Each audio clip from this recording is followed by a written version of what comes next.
Broadcasting live from the blighted woodland on the plain of Zedikar, this is Tap Tap Concede.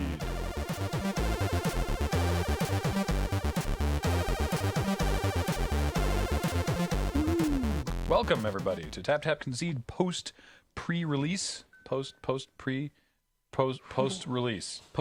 were just at the pre-release. It is 4:40. And we just got back from our roughly 10 a.m. to roughly 4 p.m.-ish pre-release of Battle for Zedikar. And we're going to talk about it. It's myself, I'm Graham, hello, and this is Ian. Ian's on Ian TTC. Horner. And over here is... it's Cameron. Cam. And Kathleen's on the engineering board this week. Guess what? I have control. I can put things on the screen. Woo! Sweet. And first thing we're going to do is crack a pack of Battle for Zedikar. This is from Adam's winnings, so you know at least Adam won a couple packs. Come on, Expedition. Yeah. What do we tell him if we open an Expedition? That never happened. Yep. Yeah, chat, you as our witness. We never opened an expedition. Actually, I was very pleased to see at the beginning, and hopefully this happened for you at your local pre-release, but the head judge, of course you might know Nelson from episodes of Friday Nights, called out that, also, there are these expeditions. They have a different symbol. They're going to be these foil lands. They're probably worth a lot of money, so if you see them, be careful about trading them. Don't let people be dicks about trading with people, so looking forward to that.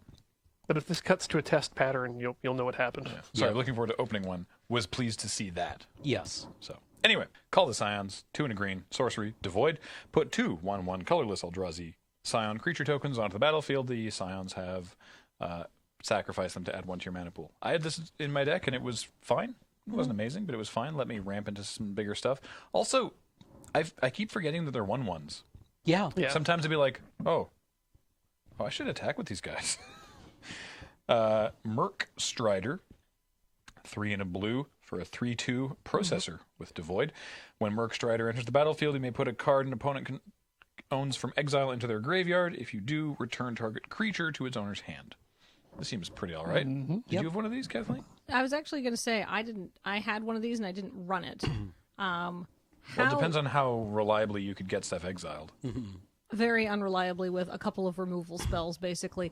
Did anybody else run one of these? No. What was the exploit version of this guy from Dragons? Oh, that one was pretty great. It was the Zedikar Faithful was right. the 0/4 for 0/4, 1. yeah. And so you could just play it as like sorcery speed unsummon if you wanted. Voracious Null is 2/2 for 2 and a black. It's a zombie. For 1 and a black and sacrifice another creature, put 2 +1/+1 counters on Voracious Null. Activate it only when you could cast a sorcery. So you can't get fancy in combat, which I didn't realize when I was playing. But he could pump pretty fast. That wasn't relevant, by the way. I just didn't realize. Like, most of the time you want these abilities in response to removal, right? Yeah. So he's fine. He's not great. Probably some of my favorite art in the set, Fortified Rampart. It's a 0/6 defender for 1 and a white. And this was so annoying in one of my games. But look at that little tiny Eldrazi. Because he's like a cat at the kitchen door. He's like, guys, Too small to get in the wall. He's I was in red-green Landfall, and my creatures couldn't get past this. So I was like, okay, I'll just go wider. I'll attack with 2 4-power creatures, and they'll block 1, but 1 will get through. And then they played a second Fortified Rampart. It was a bad scene. Hey, it's one of my favorite cards that I didn't get to play with, but Ian sure did. It's Nettle Drone. 2 and a red, devoid. It's a 3/1. And you can tap it to deal 1 damage to each opponent. And then whenever you cast a colorless spell, you untap it. So in your main phase, you can tap it, then play another devoid creature, and then it untaps, or there's any number of ways you can get going with that. It's pretty awesome. I had 2 in my deck, and like living the dream. I never got them both online at the same time. People tended to remove them with extreme prejudice once they realized what they were. I would. It's tapped at the end of your turn.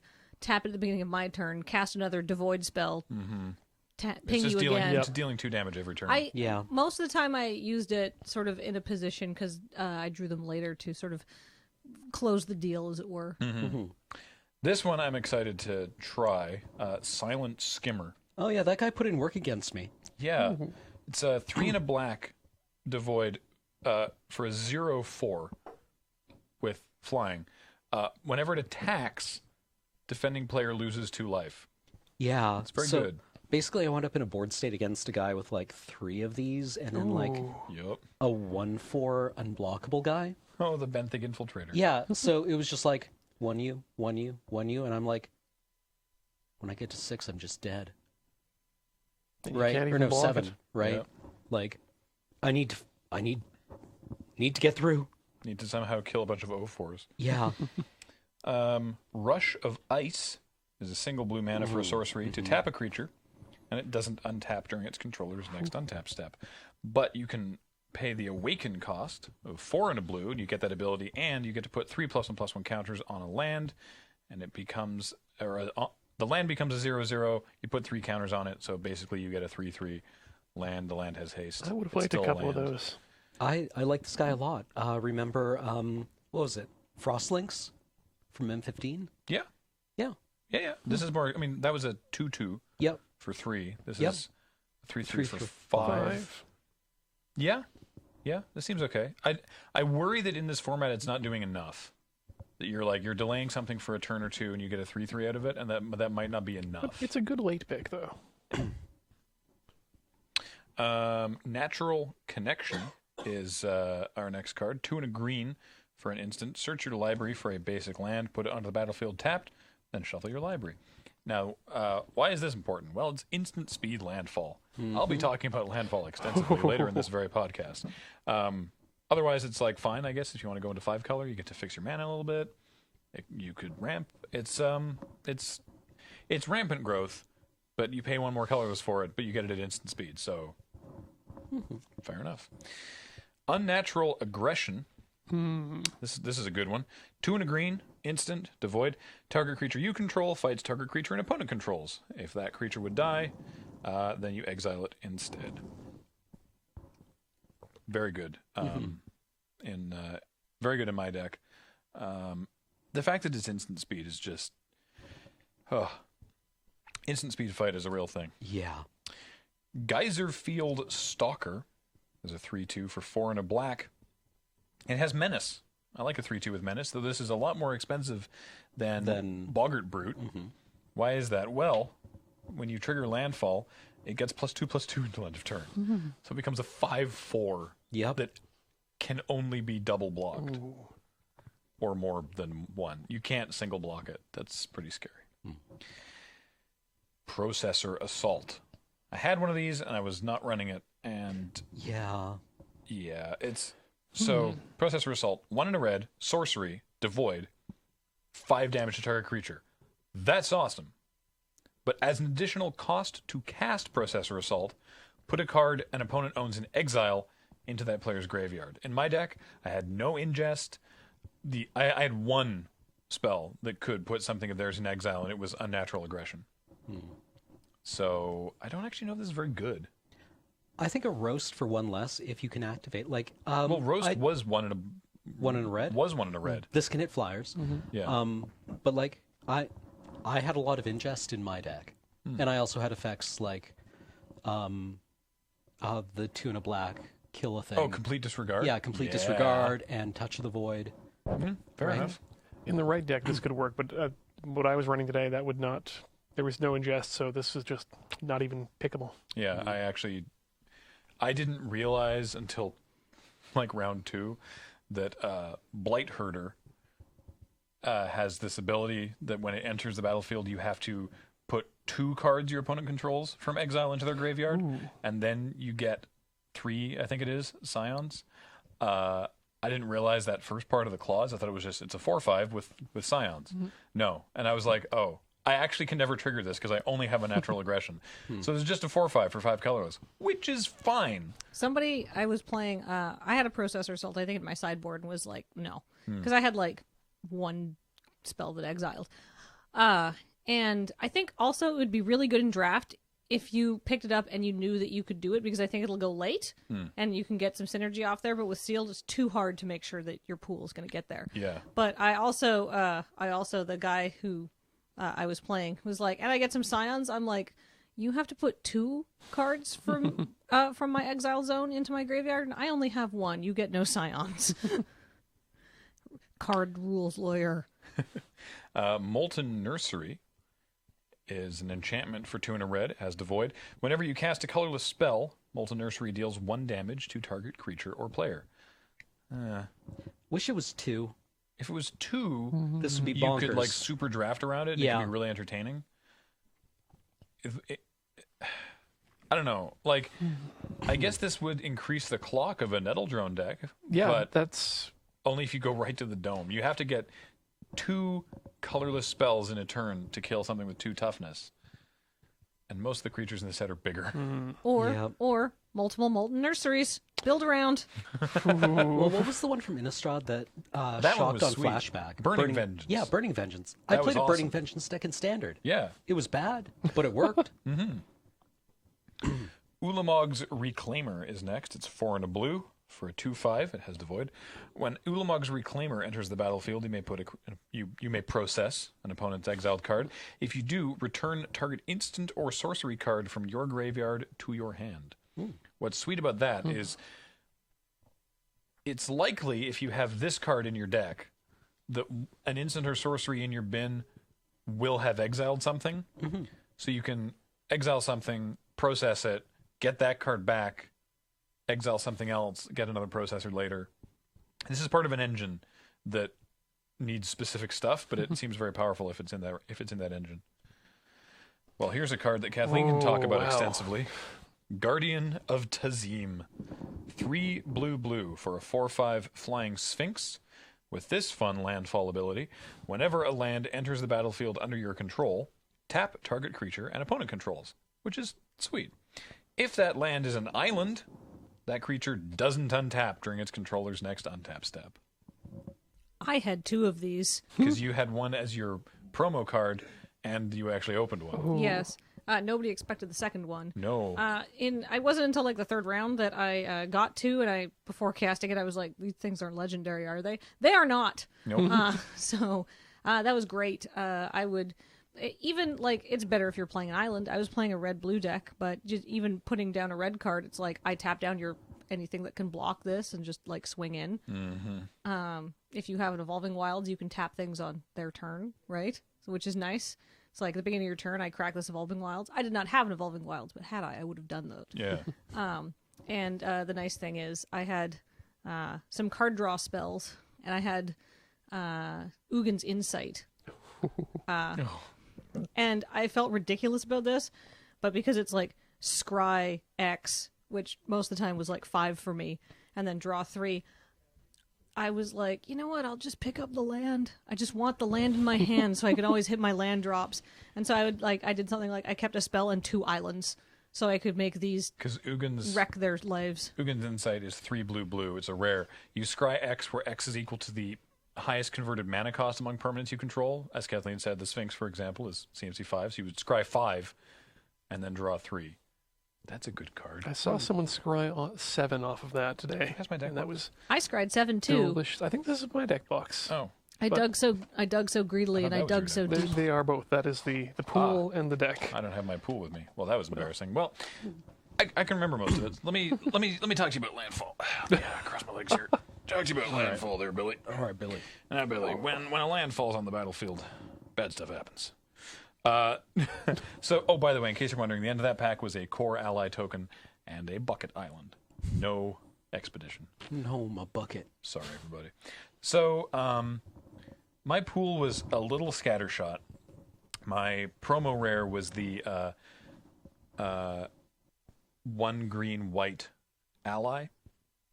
It was the I can't remember what it's actually called. Are you able to look that up, Kathleen? It's an ally cast I'm on for it. one a green and a white. Does it have ally in its name? Yes. No. It's an ally in its subtype. All right. It's multicolored, so you can 1 second. Let me just go back to the other website we were looking you at. can skip to the multicolored page. the whenever you could tap another ally you controlled, I believe it is. There it is, Veteran War Leader. So its power and toughness are equal to the number of creatures you control. Not allies, but creatures. And you can tap another untapped ally to give Veteran War Leader either First Strike, Vigilance, or Trample. Ooh. Very powerful. My white was not. I did not have enough good white cards to make the green-white allies deck. I did a count, and it's like across green, white, and red, I had 7 allies total. And then you're in 3 colors, and it was like, no. So what I ended up in was red-green Landfall ramp. It was at its best when it was a Landfall deck, but some of the cards that are really good for Landfall are also good ramp cards. And so I didn't really know which direction. Like, I didn't have enough cards in the pool to hard go one direction. And so it's like, well, if I'm putting in these cards, I may as well put in some of the powerful Eldrazi. So my top end was the plated. Oh darn it! I'm bad with card names. Ooh. It was a 7/6 that cast for 4 green. Is it the Plated Crusher? Plated Crusher. It has hexproof and trample. So it was that guy. The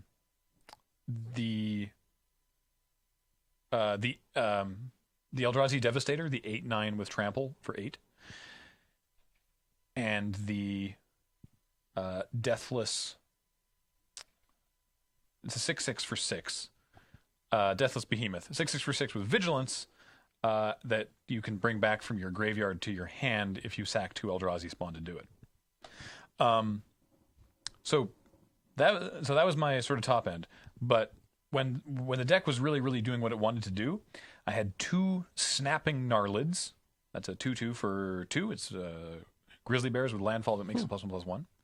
I had 2 Valakut Predators, which is a 2/2 for 3 in red, that when it gets Landfall, it gets +2/+2. I had a McKindy Slide Runner, which is a 2/1 for 2 with Trample, and with Landfall gets +1/+1. And a Grove Rumbler, which is 2 red-green for a 3/3 with Trample, and when you get Landfall, it gets +2/+2. I also had a Belligerent Whiptail. That was my other Landfall creature. It's a 4/2 for 4 that when you get Landfall, it gets First Strike. And the games where I was able to turn 2 a Snapping Gnarlid, or even turn 3, even if I started turn 3 with the Valakut Predator, I was just able to be like, land, hit for 4, play another guy, do this. It was gross. And the games where I couldn't and my deck went ramp ways, I drew. My record on the day is 2 wins, 1 loss, and 2 draws. Ooh. It's yeah. Speaking of the speed of the format, Yeah. my deck was not particularly fast. It seems like even if you did not Many get a play, decks were not particularly fast. it seems like if you didn't get a play till turn 3, you were probably doing fine, even though that's technically one of the more aggressive decks with this crazy Landfall deck. In Magic Origins, the current format, in Draft or in Sealed, if you don't have a play on turn 2, you're in trouble. And in this, I saw people not cast something until turn 4, and it was still fine. Mm-hmm. I won games not playing anything till turn 4. Yeah. So let me talk to you about 2 cards that were actually probably the more powerful cards in my deck. Evolving Wilds and Blighted Woodland. So Evolving Wilds, I don't typically play in 2-color decks. Some people do, some people don't. I don't. I think the degree to which it thins land out of your deck is actually an imperceptibly small percentage and doesn't matter that much, I don't think. And I would rather just have a land that came in untapped. I don't think it's relevant for fixing your color of mana.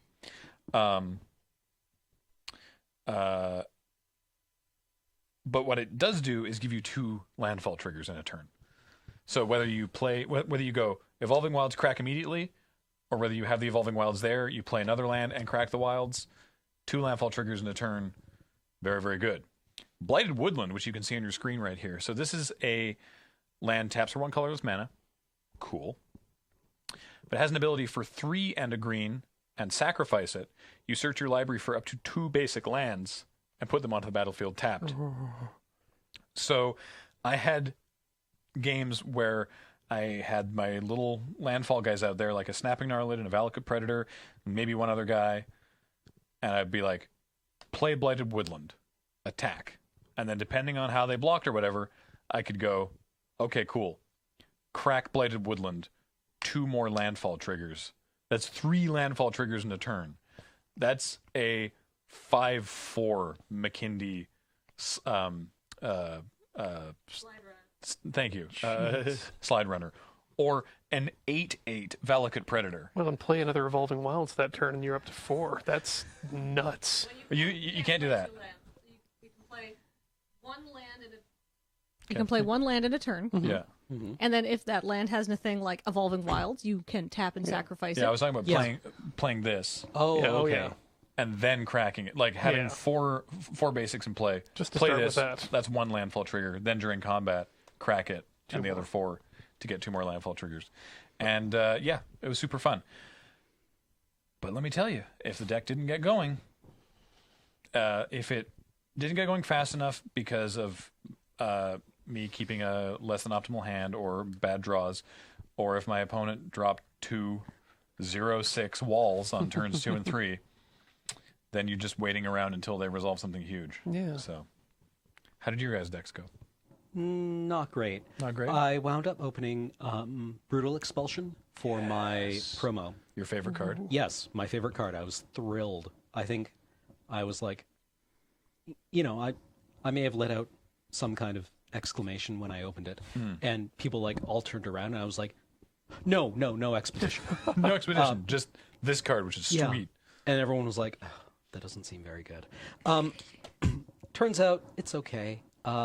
Sealed and, limited formats in general are quite heavy on pump spells, which makes the burn unreliable at 2.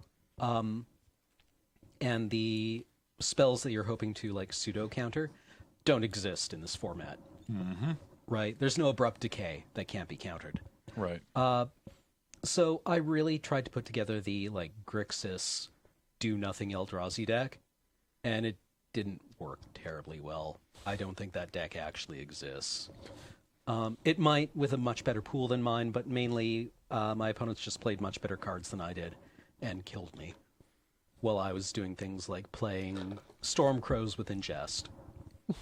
Right, those guys. Yeah, which did put in work. Yep. And did ingest some relevant stuff, like I did exile a, Doom of Belagad? Or Bane of Balagad. Bane of That Balagad, thing's gross. yeah. That's the 7/5 with basically Annihilator. yeah. I had one.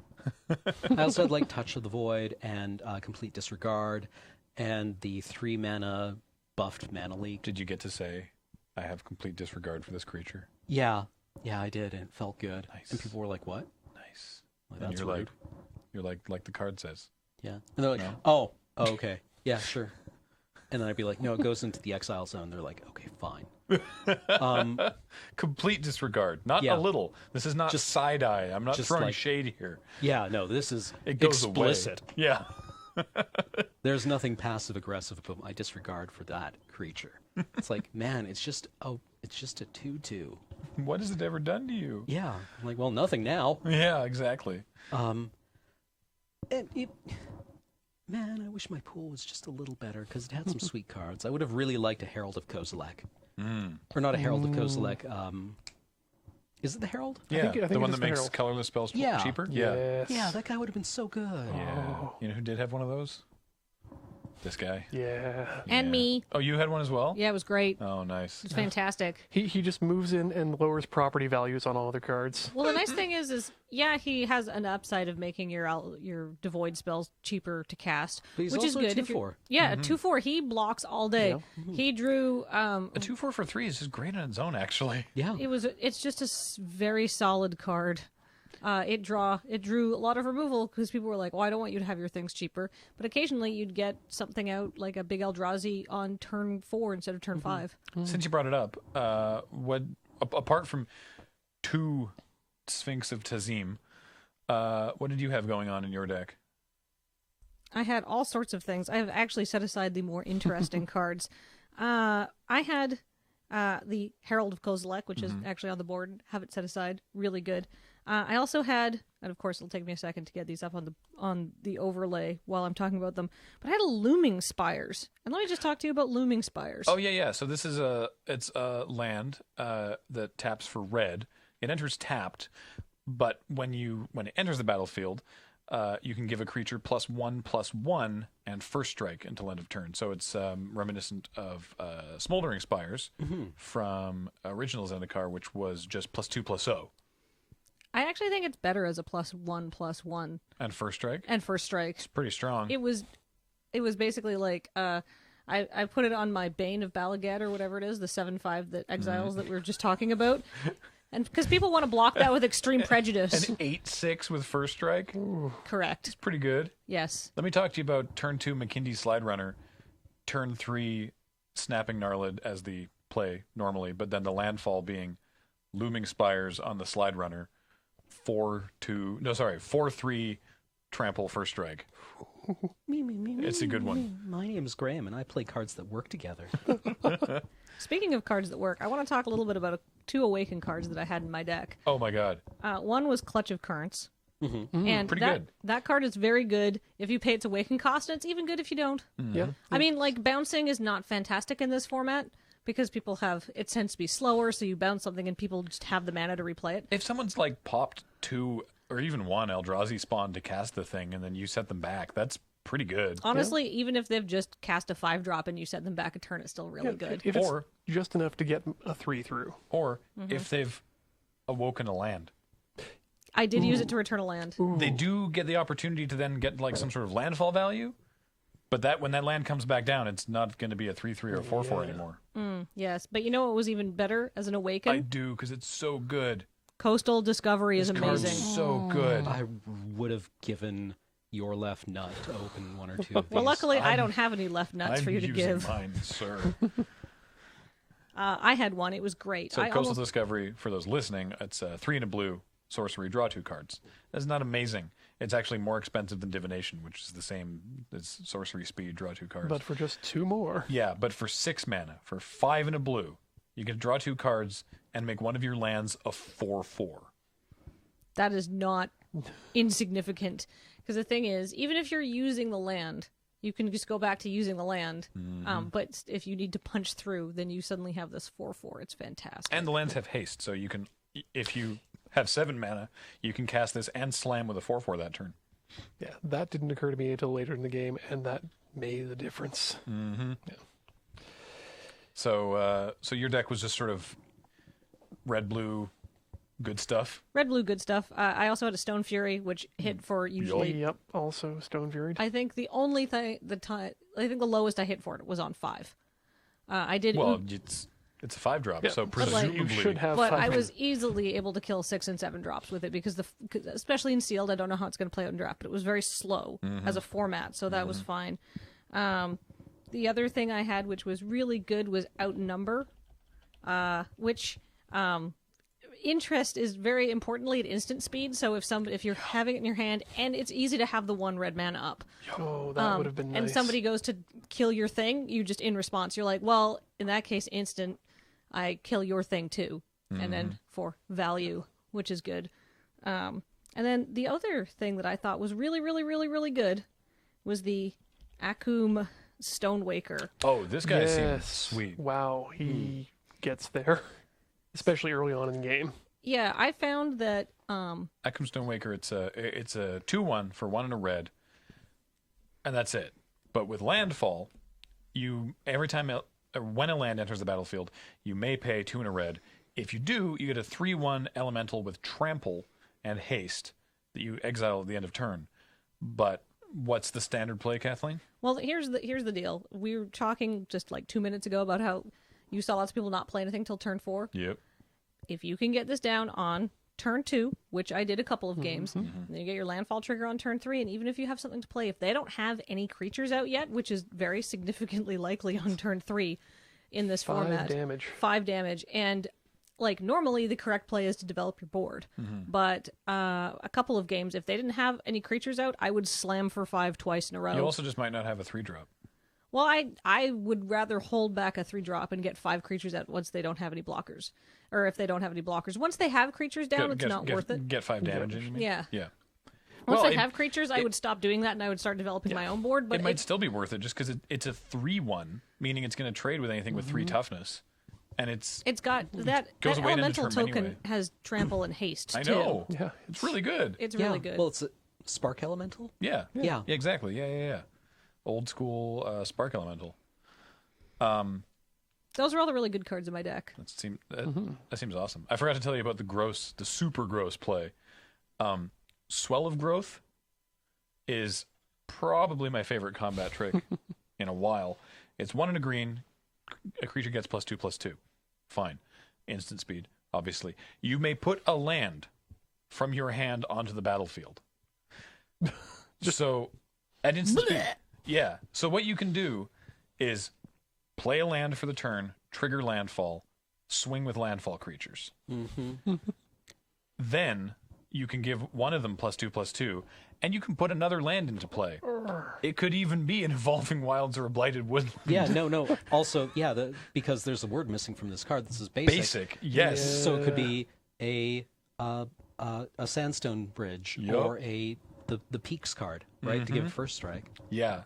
This is a really good I was card. talking with Adam about Landfall in this set, that it didn't seem as insane as the previous Zedikar. I would say that it's not. I But think that's fair. the way that it stacks seems a lot bigger. Yeah. This set is a lot less linear than previous Zendikar. Allies don't just give each other +1/+1 counters. Yeah. They actually do like weird synergistic stuff. Yeah, and the Landfall things aren't just like I don't know, ones giant or, growth. ones or 2-drops that get Yeah. bigger. Like, obviously, Snapping Gnarl it is, but, you look at something like Grove Rumbler, who's a 3/3 with Trample that becomes a 5/5 with Trample. Like, that's awesome. It's not plated GAP'd or Step Links or whatever, but Landfall's legit. I'm pretty happy about it. Talk to me about Nettle Drones, Ian. Oh man, so I had some what I'm going to consider staples at this point: the Clutch of Currents, the Stone Fury, the Akum Stonewalker as well. Or Stone Waker. Yeah, Stone Waker, but Nettle Drone. Oh man, So good. so open up 3 of these. Yup. And first hand of first game, 3 Nettle Drones in hand. And the mana to cast them. Yeah, the mana just started coming. That's a keep. And so yeah, just bring them out. Turn 3, Nettle Drone. Next turn, tap to do 1 damage. Cast the second Nettle Drone.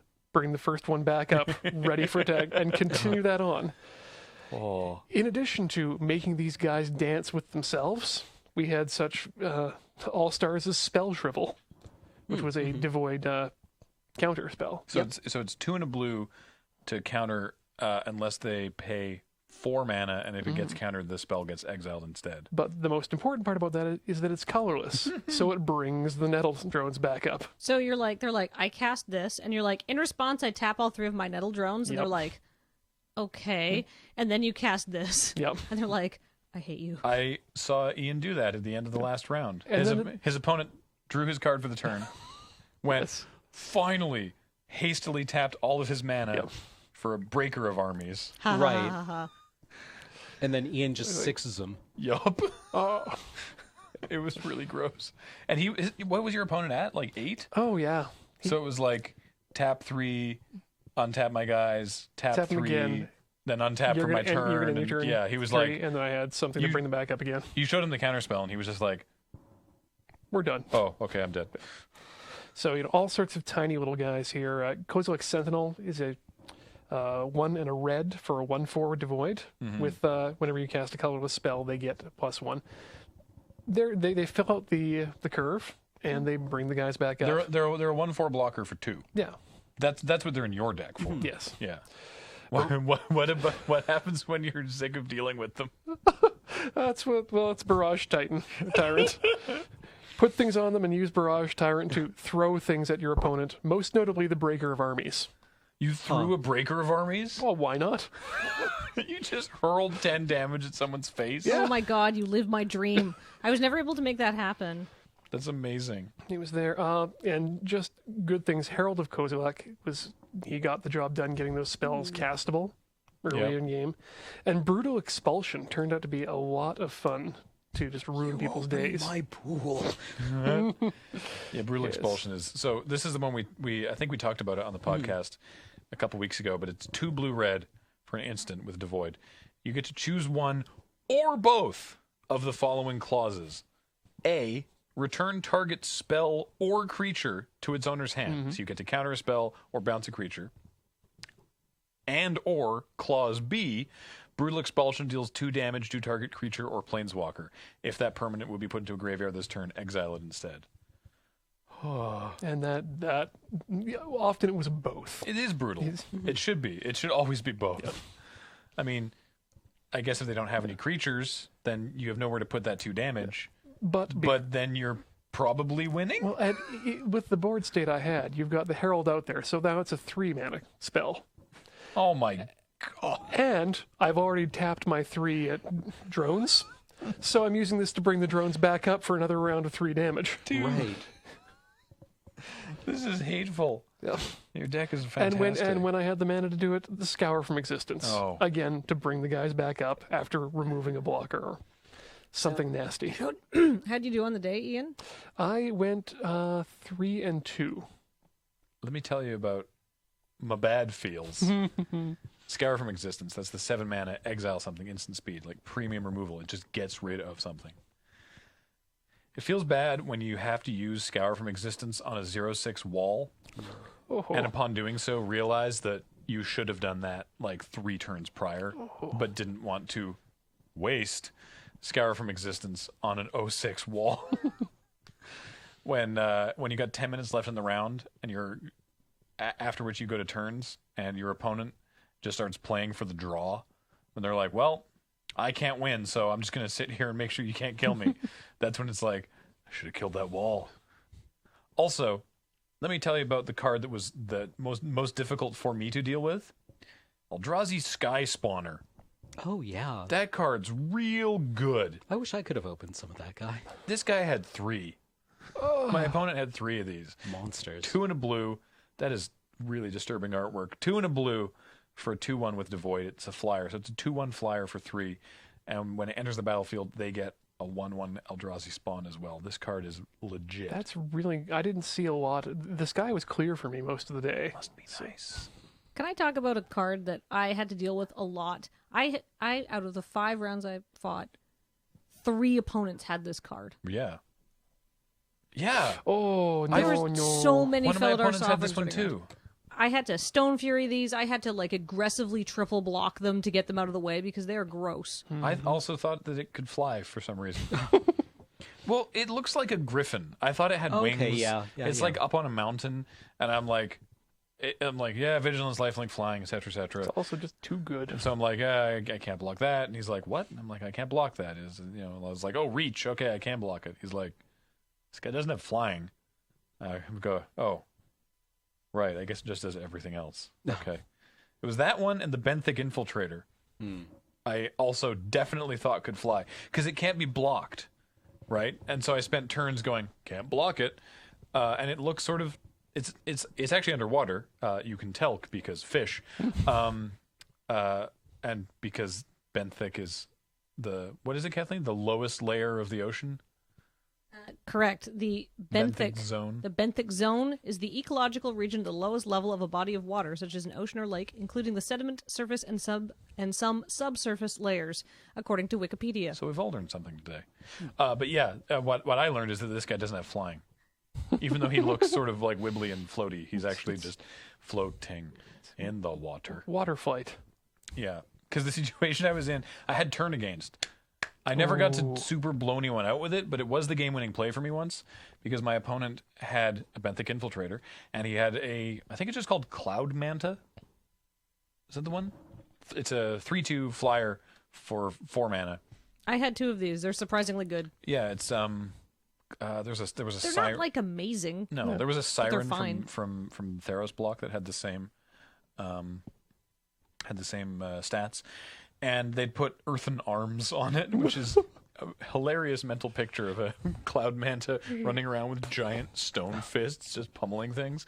So it was a 5/4 flyer, and I was tanking for so long to be like, well, if I take that and I hit, he can block with the benthic infiltrator, but at least he gets the infiltrator out of the way, and then I'll get in for this much damage, and I'll be in a better position, and I had nothing else to do with my mana, so I was like, okay, I think that's the right play. And then I take it, and I swing with all my creatures, and he's like, okay, so if I put the infiltrator on your slide runner and block 3 damage, then then you win. And I was like, because it's the pre-release, it's casual. I was like, oh, I guess, unless you block the cloud manta. And he's like, the infiltrator doesn't have flying. And I'm like, oh, well, I wouldn't have tanked so hard on whether or not I should use turn against then. Okay, let's go to game 2. Like, I was like really like doing the math and figuring it out and being like, am I putting myself in the best position here to win on the next turn? And it actually, I just had him dead on board and didn't know it. Read the words. I know. Look at the cards. Look at the cards. That's a problem I have sometimes. It's a brand new set. It's pre-release. It's what's gonna happen. Thank you, Kathleen. We've all gone on it. It's been a journey of discovery for all of us, really, which is nice. Like I said, I had that one sort of like kind of annoying game where my opponent was playing to a draw, and like I said, also I was 2-1-2, so I went to a draw twice. But I had a lot of fun. This set is fun. Yep. I'm really enjoying it. There's a lot of stuff to do. I told everybody this at the pre-release, but I'll repeat it for the benefit of the podcast. But I forgot that Landfall is a good mechanic for Limited. It's really good. And I'll tell you why. You've played Draft. You've played Sealed. And you're sitting there and you're like, oh, God, it's turn 9. I need gas. A land. And you sort of curse yourself. Curse words. When you have Landfall in your deck, even if you only have a couple of Landfall spells, it feels so much better to get a land. You're like, oh my goodness, finally, that's exactly what I need. Now I can punch in. And like, it means that every card in your deck is meaningful in some way, whereas lands kind of run out of use after turn 7. In my deck, I'd be like, a spell, woohoo, or a land, woohoo. Like, I was happy to get either, which was super fun. So that's what's fun with the Landfall deck. I can see why they put Zendikar's Royal in Magic Origins and not Zendikar, because putting it in actual Zendikar I think would be honestly too powerful for this draft format. Because Magic Origins is quick enough that you can't spend 5 mana on an enchantment that doesn't do anything the turn you play it, whereas you totally could run Zendikar's Royal in Battle for Zendikar Limited and it'd be very, very strong. It's the card that, again, for those listening, it doesn't say Landfall on it, but it has Landfall. It just doesn't have the reminder because it's from a different set, and it's whenever a land enters the battlefield, you put a 2/2 elemental onto the elemental token onto the battlefield. So yeah, that was pretty sweet. I am looking forward to draft. Yeah, me too. I want to draft. Me too. I want to draft the red-green Landfall deck. When does it go live on Midgo? A couple weeks. Okay. But it'll be out for real for purchase next Friday. So yeah, let us know how your pre-release went, because like I said, ours was, I guess, average. Yeah. It's the first A gruesome slaughter. first I've been in a long time, and it turned out really well for me. Adam won 7 packs, and Matt Adam didn't. So we got ups and downs. Yeah, we went everywhere from like Adam went 4-1, correct? I believe so. To a couple 3 and 2s, a couple 2 and 3s, or like 2 and 1 in your case, Graham, and like some 1 and 4s. I believe Matt was actually 1-3-1. Well, that's better. That's a pack. That's 4 match points. It's a whole pack better. Yeah. Hooray! Hooray! So, anyway, hopefully you enjoyed your pre-release as well. And, happy to get this one right out the door as soon as we're back from it, and it's all fresh. We've already recorded the episode you'll hear next, which is about the, actually it's the 3 of us again. Yeah. About the Community Cup. I can't wait to hear about that. Yeah. I wonder what we'll say. Yeah. Ooh. So yeah, join us for that next time. And thanks always for listening. Our podcasts are brought to you by you and your kind support of our Patreon at patreon.com/LoadingReadyRun. Wait. There it is. It'll be on screen in a moment. There it goes. Yeah. I was looking for more witty cards to put on screen. There it goes. Now it's back. All right. Because it supports not only this podcast, but basically everything else that we do. So please check that out. We appreciate it. And until next time, I did it again. You'll hear me talk about this on the next Tap Tap Concede. I go, until next time, talk to you next time. Until we see you again. Goodbye.